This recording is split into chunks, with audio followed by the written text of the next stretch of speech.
अस्सलाम वालेकुम फ्रेंड्स, आप देख रहे हैं अलमक्का टेक एंड बिजनेस। अब दुनिया भर से हमारे तमाम व्यूवर्स को नाइट मार्केट अपडेट में बहुत बहुत वार्म वेलकम। तो दोस्तों, आज था कारोबारी हफ्ते का तीसरा दिन और इस तीसरे दिन ने आने वाले दिनों में जिसमें एफओएमसी और इसके साथ पीपीआई रिपोर्ट आनी है, उनका वेदर 90% आज क्लियर कर दिया है। इसके साथ साथ जियोपॉलिटिक्स को लेकर दोस्तों गल्फ़ में से एक अहम खबर मैं आपके साथ यहाँ पर शेयर करने वाला हूँ।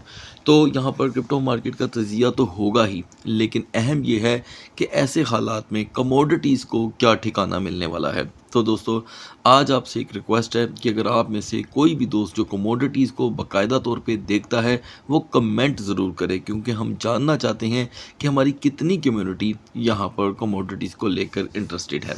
तो आपके जवाब से यहाँ पर डेफिनेटली एक बड़ी तब्दीली आ सकती है, ताकि हम आने वाले दिनों में इन चीज़ों के ऊपर और ऐसी तमाम खबरों के ऊपर मज़ीद बेटर वर्क कर सकें। सो इट्स अपॉन यू, ये आपके ऊपर डिपेंड करता है। तो दोस्तों, जियोपॉलिटिक्स को लेकर जिस चीज़ का ख़तरा था वो एक मरतबा फिर से यहाँ पे पलपने लग गया है। यानी कि माना ये जा रहा था कि पीस डील कभी भी यहाँ पे फाइनलाइज हो सकती है, लेकिन अब वो डाउट में पड़ गई है। उसके डाउट में पड़ने में भी दोस्तों एक गलत फहमी ही है। यानी कि गलत फहमी से लिया गया आगाज़ और एक चिंगारी अब यहाँ तक आन पहुँची है कि इस वक्त हर कंट्री जो है वो यहाँ पर इन्फ्लेशन के बारे में सिर्फ सोच के ही पैनिक हो रहा है। मैं आपको फिर बता दूं कि इतनी इन्फ्लेशन नहीं है जितनी दिमागों के अंदर है, और वो इन्फ्लेशन का नतीजा तो आप देख ही रहे हैं। लेकिन ऐसे में दुनिया एक चीज़ भूल रही है, और वो ये है दोस्तों कि आखिरकार अनसर्टेनिटी में दुनिया किधर जाती है। मैं अक्सर तमाम चीज़ें अपने व्यूवर्स पे छोड़ता हूँ, तो आज मैं चाहूँगा कि आपके लिए पहले सवाल के बाद ये दूसरा सवाल है कि आप गूगल पे जाके लाजम लिखिएगा और पूछिएगा कि अनसर्टेनिटी में क्या करना चाहिए। ठीक है, तो अनसर्टेनिटी में यहाँ पर जो हम देख रहे हैं पिछले 107 दिनों में, वो बिल्कुल तारीख से हट के है। तारीख यानी कि पिछले 80 साल से दुनिया में जब भी अनसर्टेनिटी पीक पे हुई है तो दुनिया मोस्टली कमोडिटीज़ का रुख इख्तियार करती है। लेकिन अब की बार सूरत हाल डिफरेंट है, लेकिन कितनी देर तक रहेगी, इसलिए कि DXY की अपनी सूरत हाल जो है वो टेम्पररी है। और तजियाकारों का ये मानना है कि कभी भी अगर यील्ड, जिसे हमने पिछले दिनों बढ़ते हुए देखा, उनमें कोई कमी का वाक़या पेश आया तो तकरीबन उसके बाद पैनिक पीक पे हो सकता है। मान लें 2 से 10 बड़े बिजनेसमैन ने अगर यील्ड से एग्ज़िट किया तो दुनिया भर की इकॉनमी की सूरत हाल सोच से भी ज़्यादा मुनफरद हो सकती है। एनीवे, आज के दिन दोस्तों हमें इंतज़ार था सीपीआई का। सीपीआई की वीडियो मैं कंप्लीट एमरजेंसी की सूरत हाल में आपके साथ शेयर कर चुका हूं। अगर आपने अभी तक वो वीडियो नहीं देखी तो आई बटन पे उसका लिंक मिल जाएगा, नहीं तो अगर व्हाट्सएप चैनल पे आप बैठे हुए हैं हमारे, तो वहां पर भी उसका लिंक अवेलेबल होगा। उससे आपको ये फ़ायदा हो सकता है कि आप सीख सकते हैं, बाकायदा तौर पे एजुकेशन हासिल कर सकते हैं कि सीपीआई का DXY इंडेक्स से क्या ताल्लुक़ रहेगा और आगे DXY का मुस्तकबिल क्या है। इसलिए कि दुनिया जो है, ख़ास करके बड़े बिजनेसमैन, वो बहुत ही छोटे दिल को यहाँ पर रखते हैं। क्यों? क्योंकि वो जब भी देखते हैं कि उन्हें किसी ख़ास सिमत में अब ज़्यादा देर तक फ़ायदा नहीं मिलने वाला, तो वो अपनी लाइन चेंज करने में एक सेकंड भी नहीं लगाते। तो यहाँ पर एक सेकंड ना लगने की एक बड़ी वजह मौजूद है, क्योंकि कमोडिटीज़ में XAUT, ख़ास करके जो ज़्यादातर पेपर गोल्ड की को यहाँ पर तरजीह देते हैं, वो देख सकते हैं कि 4125 से लेके 4150 का लो यहाँ पर ऑटोमेटिकली दावत देता है लोगों को। एनीवे, ये बात बिल्कुल अलहदा है। लेकिन इस दरमियान मान लें कि पीस डील की थोड़ी सी भी बात हमारे सामने आ जाती है तो मार्केट एक बड़ी करवट ले भी सकती है, और इसे लाइट नहीं लिया जा सकता। अब सीपीआई के आने के बाद ऑटोमेटिकली लोगों को इंतज़ार लग जाता है पीपीआई का। लेकिन क्योंकि सीपीआई 4.2 इन्फ्लेशन लेकर के आई है पिछले एक लंबे अरसे के बाद से लेके अब तक, ये एक बड़ी इन्फ्लेशन है। लेकिन याद रहे दोस्तों कि जब आखिरी बार 2007 में इतनी ज़्यादा डंप सूरत हाल हो गई थी, तो उस वक़्त अचानक एक ताकत बन के उभरी थी एक चीज़ जिसे हम कमोडिटीज़ कहते हैं। तो अभी भी चांसेस हैं कि इंडेक्स के ब्रेक होते सूरत हाल एक मरतबा फिर से कमोडिटीज़ के हक़ में जा सकती है। ऐसा मार्केट का बिहेवियर बन रहा है। आप देख रहे हैं कि इंडेक्स जो है आज 100 पे नहीं आ सका।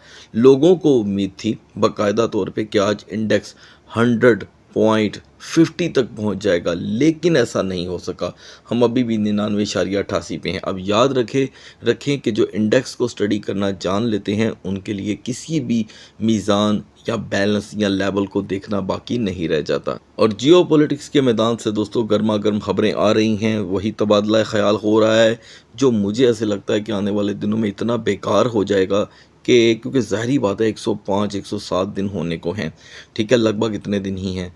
तो दुनिया ने जब इन ख़बरों, इन बड़ी बड़ी बातों से इम्यून हो जाना है तो फिर सूरत हाल दोस्तों ये हो जाएगी कि शायद ऑयल प्राइसेस में भी कोई फ़र्क ना आए और फिर DXY इंडेक्स में भी नहीं, ये ऐसा मुझे लगता है। खैर, आज के दिन की पेशरफ्त के दौरान ब्रेंट जो है दोस्तों वो 2.83 इजाफा कर गया है और WTI 3.08 जो बिल्कुल नॉर्मल है। पहले तो मैं ये बता दूं कि WTI ने आज सुबह जब अपने दिन का आगाज़ किया तो ये 87.89 पे था।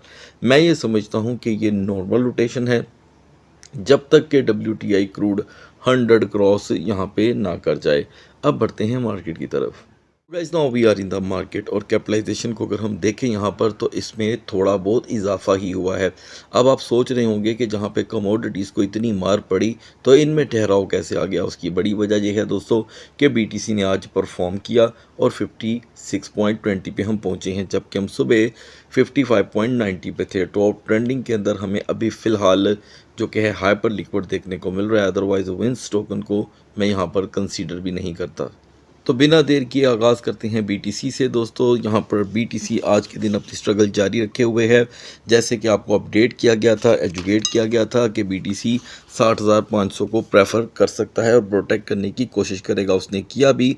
हम 62,860 से रिजेक्ट हुए हैं, यानी कि इस वक्त भी BTC में इतनी स्ट्रगल मौजूद नहीं है कि वो यहाँ पे कुछ नया हमारे लिए करके दिखा सके। फिर भी 62,800 पे रेजिस्टेंस ना मिल पाने की वजह से हम BTC को कंसीडर यहाँ पर वीक ही करेंगे। टॉप के ऊपर आपको एक बेरिश रिवर्सल कैंडल बनती हुई दिखाई दे रही है जिसका शेडो तेज़ी से डाउन साइड की तरफ बढ़ रहा है। So BTC need a support over there. यहाँ पर सपोर्ट ही इसको एक नए ट्रेंड के लिए अपर साइड पे पुश कर सकती है। अदरवाइज़ ये ट्रेंड अगर चलता रहता है तो 61,000 और 60,500 का लो नॉर्मल लो है, क्योंकि इस पूरे कैंडल चार्ट में जब से हम टॉप रेजिस्टेंस से डिनाई हुए हैं, ठीक है, यानी कि 75,000 से जब से हम डिनाई हुए हैं, एक ट्रेंड है और इस ट्रेंड ने मार्केट को काफ़ी दिनों से, तकरीबन एक हफ्ते से इसी लेवल पे धकेल दिया है। अब इस लेवल के होल से बाहर आने के लिए मार्केट को एक बड़ी स्ट्रगल करनी होगी जो अभी बिल्कुल दिखाई नहीं दे रही। लिहाजा मार्केट में जितना भी आप बड़ा लेवल देख लेते हैं, रिजेक्शन साथ साथ है। अभी भी मार्केट में अगर आप 64,000 तक का भी हाई देखेंगे तो रिजेक्शन का एलिमेंट तो यहाँ पर ख़त्म होने का नाम नहीं ले रहा। अब बात कर लेते हैं इथीरियम की। सुबह दोस्तों 1621 पे ट्रेड होने वाला इथीरियम इसने फिर से अपनी वीकर जोन को दावत दी 1605, लेकिन अच्छी बात यह है कि यहाँ से बाउंस मिला 1668 की रेजिस्टेंस जो एक नाकारा थी, क्योंकि 1670 और 1675 पे जब स्टे ही नहीं मिला तो इथीरियम नेक्स्ट ब्रेकआउट या नेक्स्ट मूव पेश कर ही नहीं सकता। तो वीकर जोन बिल्कुल साथ साथ कदम के साथ कदम मिला के है। ओवर स्टे ऑन 1630 1645 दोबारा इसे पुश दे सकता है 1605 की। अक्सर व्यूवर पूछते हुए पाए जाते हैं कि अगर 1605 ब्रेक हो गया तो क्या होगा। देखें दोस्तों, अभी हम कहाँ पे हैं, 1630 पे, यानी कि 1630 के ब्रेक होने पे जब नियरेस्ट वन सपोर्ट 1605 है, ठीक है, तो इससे ज़्यादा की बात करना बेवकूफ़ी है। लिहाजा यहाँ पर जो पेरिश कैंडल बन रही है ये सिर्फ़ और सिर्फ एक सपोर्ट की वजह से ही रुक सकती है। और क्योंकि मिडनाइट में आजकल वॉल्यूम जो है वो कदरे स्लो होके मॉर्निंग के फर्स्ट सेशन में मूव करता है, तो सुबह का मॉर्निंग सेशन यानी कि 3:10 जो होंगे 3:10 जो होंगे उसके बाद मार्केट जो है अपना एक नया मूव यहाँ पर पेश कर सकती है। ऐसे में इथीरियम को फिर भी 1670 से रिजेक्शन के बहुत ज़्यादा खतरात लाहक होंगे। बढ़ते हैं आल्ट कॉइन्स की तरफ। तो दोस्तों बिना देर किए आगाज़ करते हैं आल्ट कॉइन सेशन का, जिसमें सबसे पहले हम बीएनबी को डिस्कस करेंगे। बीएनबी के लिए आज की सपोर्ट थी दोस्तों 580, जब बीएनबी मोस्टली 584 और 585 के गिर्द आपको रोटेट होता दिखाई दे रहा था। तो हुआ ये कि बीएनबी ने फिर से 580 को यहाँ पर किया ट्रिगर। 580 के बाद जो रेजिस्टेंस रही दोस्तों वो बहुत ही इंटरेस्टिंग थी, 590। इसका मतलब ये है कि बीएनबी अंडर द 605 या 600 रहने को पूरा तैयार है। मार्केट में इस्तेहकाम की इस कदर कमी है कि अगर बीएनबी अंडर द 600 भी परफॉर्म कर रहा है तो मैं समझता हूँ कि ये बुरा नहीं है। क्यों? क्योंकि इसी मार्केट में बीएनबी ने 558 का भी लो दिया था, लिहाजा ये बेरिश कैंडल ओवरस्टे करने के नतीजे में क्लोजेस्ट वन लो 585 और 580 का ही रहेगा, क्योंकि यहाँ पे रेजिस्टेंस जो है वो हमें 595 और 598 की मिल रही है। तो इससे ज़्यादा इसके अंदर अब स्ट्रेंथ भी नहीं है फ़िलहाल। सालाना जो सुबह हमारी डिस्कशन के दरमियान 63.55 पे रोटेट हो रहा था दोस्तों, मार्केट ने सीपीआई रिपोर्ट आने से पहले जो मूव ली उसके नतीजे में हमने 65.76 का हाई देखा। अब इससे तो एक चीज़ क्लियर हो गई, जिन दोस्तों को 65.50 का मौका मिला था और वो स्टक थे उन्हें यहाँ पर मिल गया एग्ज़िट। और अभी के लिए यहाँ पर सालाना किसी भी सूरत 65.76 से आगे जाने को तैयार नहीं है, लिहाजा बेरिश कैंडल यहाँ पे बन चुकी है। और मैं समझता हूँ कि 64.20 पे ओवरस्टे या 63.90 पे ओवरस्टे इसे फिर से 63.10 और 20 की तरफ पुश कर सकती है। ये नॉर्मल वन लो होगा, क्योंकि रिपोर्ट एक अदद आ चुकी है तो उसका इम्पैक्ट तो मार्केट में रहना ही है, निस्बत जिसे हम कहते होते हैं कि हज़म करना। तो इस रिपोर्ट को हज़म करने में थोड़ा टाइम दरकार होगा, अदरवाइज़ 65.50 इसकी मैक्स रेजिस्टेंस है। लिंक कॉइन इस माहौल की वजह से दोस्तों एक ख़ास सिम्त में या समझ लें स्लॉट में स्टक होके रह गया है। फिर भी लिंक की जो अच्छी चीज़ है वो डिस्कस कर लेते हैं। फिर से एक मरतबा 7.90 की हमें रेजिस्टेंस मिली, ये देखें, और हम वहाँ से रिजेक्ट हो गए। लिहाजा 8.05 हो या 7.95, रिजेक्शन तो लिंक के साथ साथ ही चल रही है। लो की शक्ल में हम दो बार 7.61, 7.66 का लो देख चुके हैं और अभी भी लिंक 7.66-67 पे ही है। ओवरस्टे ऑन दीज लेवल्स इसे पुश करता है दोस्तों 7.50 और 55 के लिए, और रेजिस्टेंस में काफ़ी स्लोपन है जो 7.75 तक है। यहाँ से आगाज़ करते हैं पब्लिक डिमांड क्वाइंस का। तो उसमें सबसे पहले हम ऐड करेंगे BCH। अगर आप भी चाहते हैं कि आपके बतलाए गए टोकन को वीडियो में डिस्कस किया जाए तो आप जस्ट कमेंट सेक्शन में उसका नाम लिख सकते हैं। तो दोस्तों BCH के बारे में आज का सबसे बड़ा सवाल था कि वाई BCH इज़ क्रैशिंग। दोस्तों इस सवाल में एक खुद में ही एक जवाब छुपा हुआ है कि वाई BTC इज़ क्रैशिंग। तो BTC के साथ ही अक्सर औकात BCH को जोड़ा जाता है, ठीक है जी। तो अगर BTC 84 और 82 हज़ार से फॉल करके अपनी लिक्विडिटी जो लिक्विडेशन लेकर आया है उसमें हमने 60 हज़ार तक का लो देखा है, तो उस लो को आप क्या कंसीडर करेंगे? 24,000 का लो। और अगर BCH में आपको यहाँ पे डाउनफॉल दिखाई दे रहा है तो ये उसके साथ डीप कनेक्टेड है, लिहाजा BCH का यहाँ पर कहीं पे भी सपोर्ट ना बनाना यकीनन एक तशवीशनाक सूरत हाल पैदा करता है। ओवरस्टे ऑन अंडर 200 BCH को फिर से 190 और 192 की तरफ पुश करता है। जब तक कि BCH 205 से 208 के दरमियान रेजिस्टेंस नहीं क्रिएट करता, BCH की दोस्तों according to the candle chart study सूरत हाल रिकवरी की स्लो दिखाई देती है।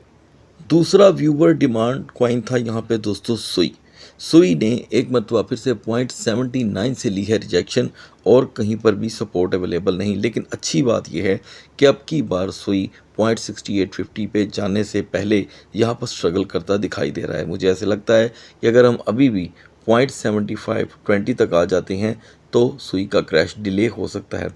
यही सूरत हाल रहने के चक्कर में हम नॉर्मली 0.7280 तक का डाउनफॉल देख सकते हैं। टाओ कॉइन ने दोस्तों आज के दिन अपना लोहा मनवाने में कोई कसर नहीं छोड़ी, क्योंकि हमने 203 का लो देखा जबकि इसकी सपोर्ट 205 की थी और हाई रहा 214 का। अभी भी टाओ तेज़ी से डाउनफॉल की तरफ आ रहा है, तो लिहाजा टाओ जब तक 200 प्लस है या 205 है, इसकी recovery sign just kind of 210 215 ये नॉर्मल रिकवरी साइन रहेगा। अदरवाइज़ इसकी ब्रेकिंग जोन 200 का अपने आप में ही ब्रेक हो जाना है। लास्ट में हम बात करेंगे दोस्तों XAUT के बारे में, जो सुबह 4155 पे रोटेट हो रहा था। आपको अपडेट किया गया था कि ये एक ऐसे कुएं में फ़िलहाल वक्ती तौर के लिए जा चुका है कि इसकी सपोर्ट तो अवेलेबल है नहीं, लेकिन ये अगर 4150 को ब्रेक करता है तो प्रेशर 4105 की तरफ आएगा। So guys you can check right now, हम 4098 तक का लो देखकर वापस आए हैं। एंड मुमकिन है कि अगर यहाँ पे XAUT सपोर्ट बना लेता है तो XAUT को एक बड़ा कमबैक यहाँ पर देखने को मिल सकता है, जिसमें हम 4200 को भी एक्सपेक्ट कर सकते हैं। आप सोच रहे होंगे ये बहुत बड़ा रिकवरी लेवल है, बिल्कुल है, लेकिन यहाँ पे सपोर्ट चाहिए कमोबेश 8 घंटे की, यानी कि 4-4 घंटे की दो सपोर्ट XAUT को सबसे पहले 4145 और 4175 की रेजिस्टेंस प्रोवाइड कर सकते हैं। यहाँ पे रिजेक्शन XAUT के भी साथ साथ रहेगी। सपोज़ अगर हम 4100 को ब्रेक कर देते हैं तो नियरेस्ट वन लो 4080 तक रह सकता है। सो गाइस सुबह तक अल्लाह हाफिज़।